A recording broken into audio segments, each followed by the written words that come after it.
Hello అండి, అందరికీ నమస్తే. అందరూ ఎలా ఉన్నారు? నేను మీ సత్య అండి. ఈ వీడియోలో మీకు మంచి ఆంధ్ర స్టైల్ గోంగూర నిల్వ పచ్చడి రెసిపీ చూపించేస్తాను. వచ్చేసాను. దీనికి ఫస్ట్ మనం తాజాగా గోంగూర కట్టలు తీసుకోవాలండి. దీనిలో 2 రకాలు ఉంటాయి, తెల్ల గోంగూర, ఎర్ర గోంగూర అని. తెల్ల గోంగూర నిల్వ పచ్చడికి చాలా బాగుంటుంది. ఎర్ర గోంగూర మామూలుగా పచ్చడి పెట్టుకోవడానికి బాగుంటుంది, కానీ నిల్వ పచ్చడికి ఉపయోగపడదు. తీసుకొచ్చాక కట్టలు కాడలు అన్నీ సపరేట్ చేసి ఆకుల్ని మంచిగా నీళ్ళలో 2-3 సార్లు ఇలా కడిగేసుకోవాలండి. ఆ మట్టి కెమికల్స్ ఏమన్నా ఉన్నా కానీ అన్నీ పోయేవాళ్ళు. తర్వాత ఒక బుట్టకి ఇలా వడబోసుకోవాలి.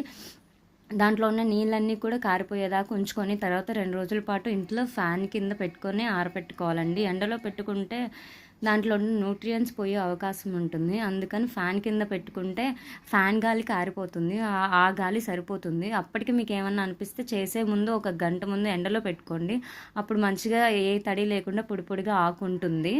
ఇది ఎండలో పెట్టిన గంటలో మనం కొంచెం చింతపండు తీసుకొని 150 గ్రాముల వరకు అందులో చిన్న టీ గ్లాస్ వాటర్ పోసుకొని బాయిల్ చేసుకోవాలండి. చింతపండు బాగా ఉడికి అది గుజ్జు అయ్యేంత వరకు దాన్ని ఉడికించుకొని పక్కకు పెట్టుకుంటే ఈ 2 ఎట్ ఏ టైము చల్లారిపోతాయి కాబట్టి పచ్చడి చేసుకోవడానికి మనకి టైం సేవ్ అయ్యే అవకాశం ఉంటుంది. ఇలా చింతపండు పేస్ట్ చేసి పక్కన పెట్టుకోవాలి.